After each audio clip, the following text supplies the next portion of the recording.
July 29.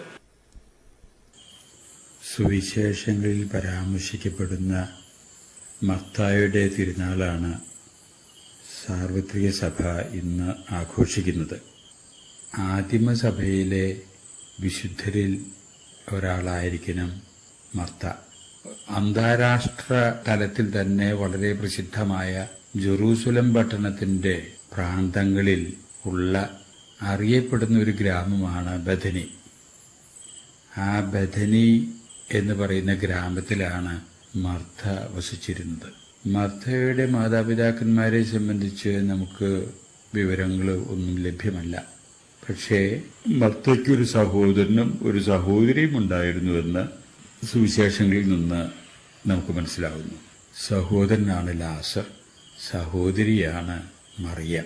സഹോദരനായിട്ടുള്ള ലാസറിനെ പറ്റി നമുക്ക് ജീവിതത്തെ പറ്റിയോ തൊഴിലിനെ പറ്റിയോ ഒന്നും നമുക്ക് അറിവുകളില്ല. അസുഖം മൂലം ചെറുപ്പത്തിലെ മരിക്കാനിടവന്ന ഒരു യുവാവ്. ആ മരണം യേശുവിന്റെ ദൈവീകത ലോകത്തിന് മുമ്പിൽ സ്ഥിരീകരിക്കപ്പെടാൻ ഇടവന്ന ഒരു സംഭവമായിട്ടത് മാറ്റി എന്നുള്ളതാണ് അതിന്റെ ബാക്കി പത്രം. ഈ സഹോദരനോടൊപ്പം വസിച്ചിരുന്ന ഈ രണ്ട് സഹോദരിമാരടങ്ങുന്ന ഈ കുടുംബം ബഥനിയായിലെ എല്ലാവിധത്തിലും സമാധാനവും ശാന്തിയും ഉള്ള ഒരു മാതൃകാ കുടുംബം ആയിരിക്കണം. കാരണം യേശു തന്നെ തന്റെ ജീവിതത്തിലെ വ്യക്തിപരമായ രീതിയിൽ വളരെയധികം അടുത്ത ബന്ധം ഈ കുടുംബമായിട്ട് പുലർത്തിയിരുന്നതായിട്ട് സുവിശേഷത്തിൽ നിന്ന് നമ്മൾ മനസ്സിലാക്കുന്നു. ഈ രണ്ട് സഹോദരിമാരെ പറ്റി സ്വഭാവത്തെ സംബന്ധിച്ചിടത്തോളം അല്പം സ്വല്പം വ്യക്തിത്വത്തെ സംബന്ധിച്ചിടത്തോളം ചില രൂപരേഖകൾ സുവിശേഷങ്ങളിൽ നിന്ന് നമുക്ക് വ്യക്തമാണ്. രണ്ടുപേരും വ്യത്യസ്തത പുലർത്തുന്ന സ്വഭാവ പ്രകൃതിക്കാരായിട്ട് വേണം മനസ്സിലാക്കാൻ. ഇന്ന് തിരുനാൾ ആഘോഷിക്കുന്ന മർത്ത ചിന്തിക്കാൻ വളരെയധികം സമയം കൊടുക്കുന്നതിനേക്കാൾ കൂടുതൽ അല്പം ഔട്ട്സ്പോക്കണാണ്, വാചാലമാണ് മർത്ത. കാര്യങ്ങൾ ചിന്തിച്ച് അവധാനപൂർവം സംസാരിക്കുന്നതിനേക്കാൾ കൂടുതൽ മനസ്സിൽ തോന്നിയ കാര്യങ്ങൾ അത് വെട്ടി തുറന്നങ്ങോട്ട് പറയുന്ന ഒരു രീതി മർത്തയുടെ സ്വഭാവത്തിൽ നമുക്ക് കാണാം. ആ സ്വഭാവ പ്രകൃതിയുടെ ബാക്കി പത്രം എന്ന നിലയിൽ വ്യക്തിത്വത്തിന്റെ ഭാഗമായിട്ട് വരുന്ന ആവലാതി പറച്ചിലും ഉത്കണ്ഠയുമൊക്കെ മർത്തയുടെ ജീവിതത്തിൽ പ്രകാശിതമാകുന്നത് നമുക്ക് കാണാം. എന്നാൽ ഇളയ സഹോദരിയായ മറിയത്തിന്റെ സ്വഭാവം അതല്ല.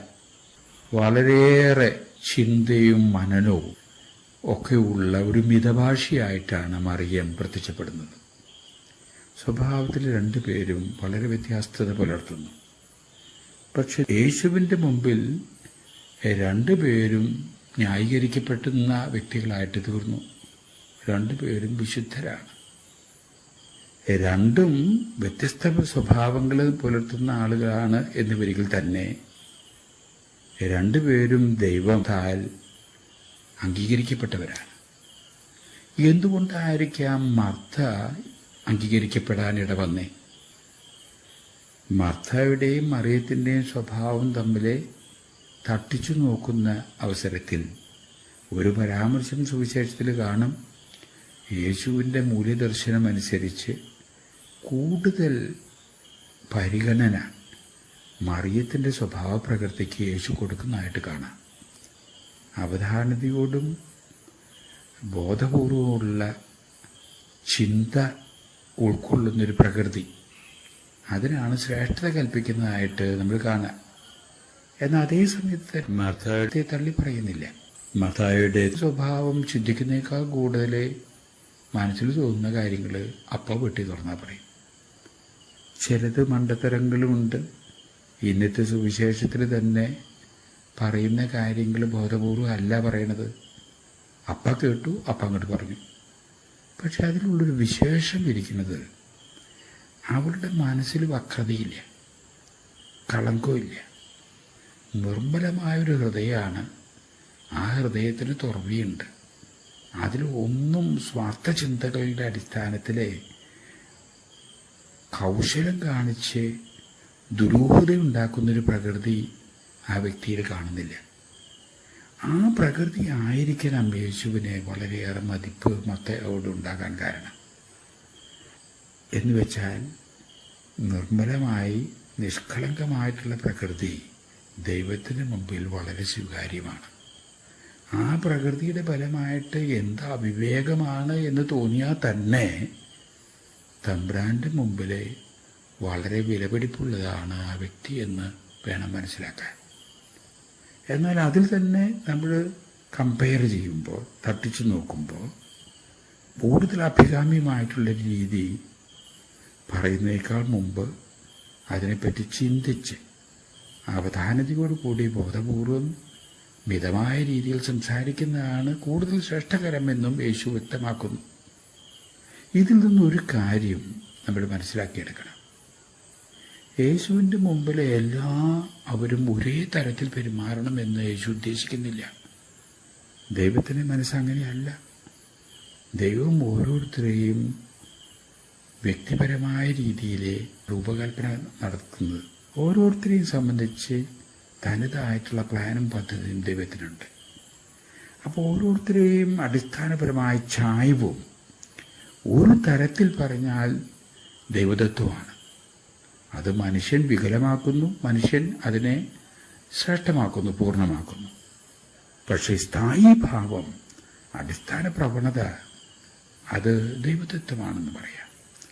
ആ ദൈവദത്തമായിട്ടുള്ള പ്രവണത എന്നെ സംബന്ധിച്ചിടത്തോളം, ഓരോ വ്യക്തിയെ സംബന്ധിച്ചിടത്തോളം വളരെ ഔട്ട്സ്പോക്കണാകുന്ന പ്രകൃതിയാണ് എനിക്ക് അടിസ്ഥാനപരമായിട്ടുള്ള പ്രകൃതി എന്ന് വരികിൽ തീർച്ചയായിട്ടും അതിൽ തന്നെ തുടർന്ന് വിശുദ്ധി നേടാൻ ആ വ്യക്തിക്ക് സാധിക്കും.